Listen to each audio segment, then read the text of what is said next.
Hello, welcome to 10 Finger Woodworking. Several years ago, I was hired to make a bench for a harpsichord.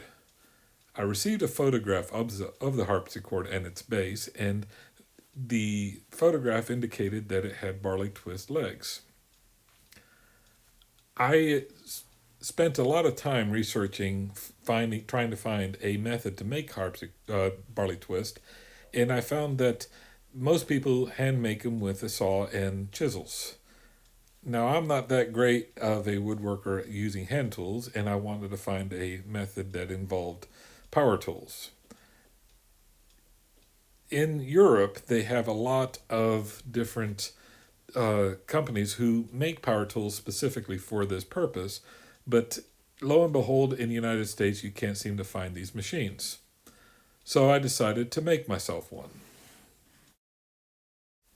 I started out with trying to make a jig on top of my lathe, and the idea was is that as I turned the lathe at a very slow speed, it would move the router base using string. Problem is, this happened. Not too good, and that is part of the reason this string got knotted up. So I decided to make something a little bit more stable and sturdy, and thus you have this gear system.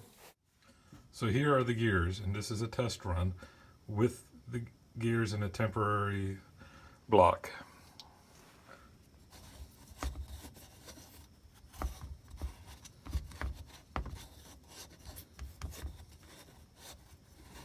This is a 7-to-21 gear ratio. I think it runs pretty darn good. I'm pretty excited about this. Check this out. The 1-to-27 ratio transmission is complete. Here is what it looks like.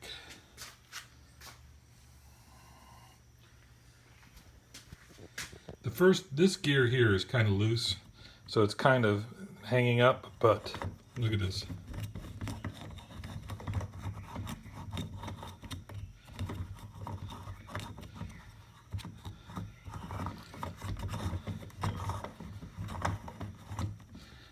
So this gear here is going to have a through threaded rod that goes all the way to the other end, where there's going to be some bolts that are welded to a block that are going to move the track back and forth. And then this gear is going to have a threaded rod that goes about 4 inches in to hold the stock.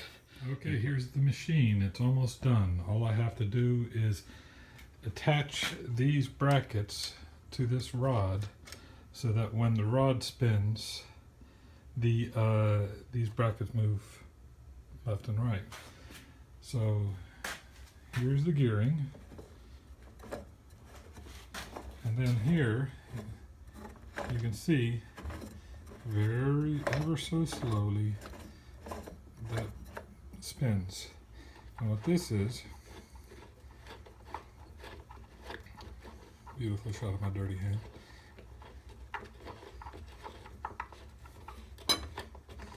It'll eventually come off. There you go. There's a bracket with a center on it that I welded together. You can see a really beautiful job welding. And that screws on to the blank, like that. It gets screwed on, and probably do it like this, just so that's on angles. But this will be turned mostly. Okay, so here's the machine with the router, and it works really well. When I turn this ever so slowly, this carriage moves from the left to the right. So, but it does it slowly, and I don't feel like spinning this for long enough for you to notice. So, there is one small problem though. When I plunge my plunge router all the way to extent,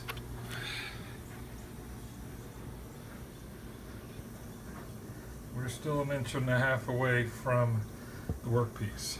Now if I lower this carriage so that it will hit, then when I use my bigger pieces with the square ends that's going to have, then the carriage will be in the way.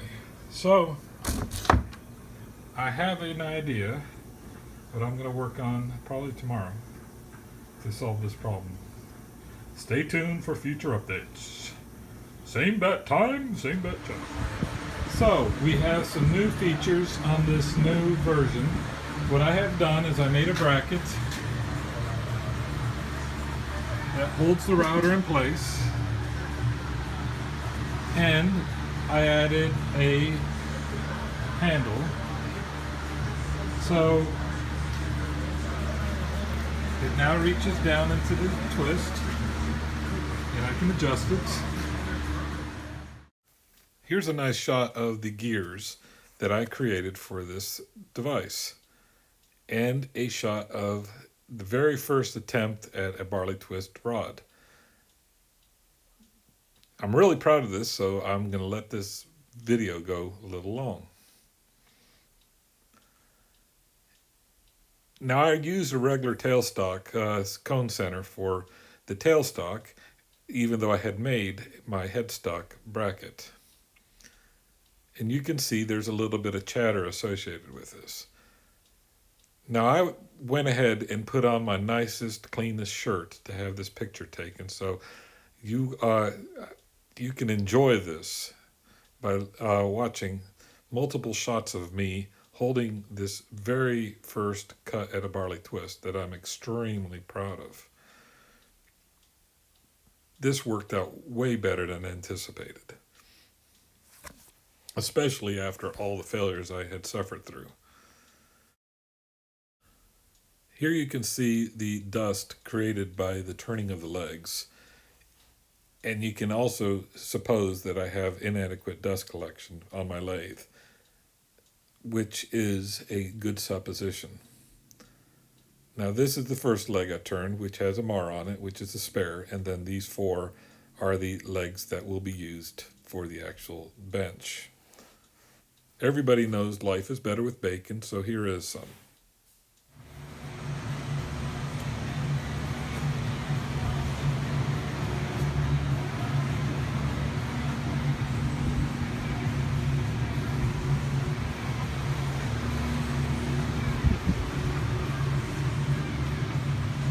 Just got done creating a little bit of sawdust with my new machine. By the way, these are the railings for the bench.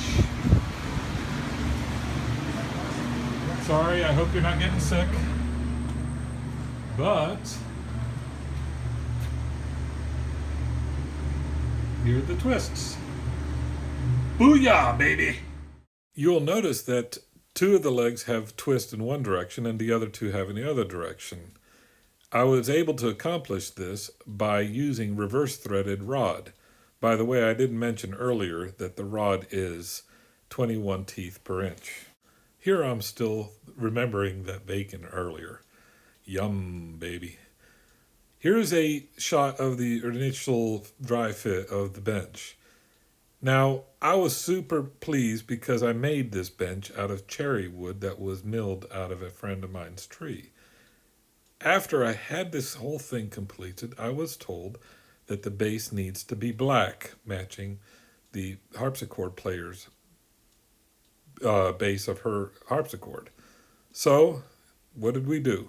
We went ahead and painted the legs black. It came out very nice, but it's still sad to have used this beautiful cherry to be painted. So once completed, I shipped off the bench, and the harpsichord player sent me the bench with their harpsichord. It really came out looking good, in my opinion, and I'm very pleased with the end result. Finally, just remember, after every woodworking project, you should always count your fingers. You end with 10, good job.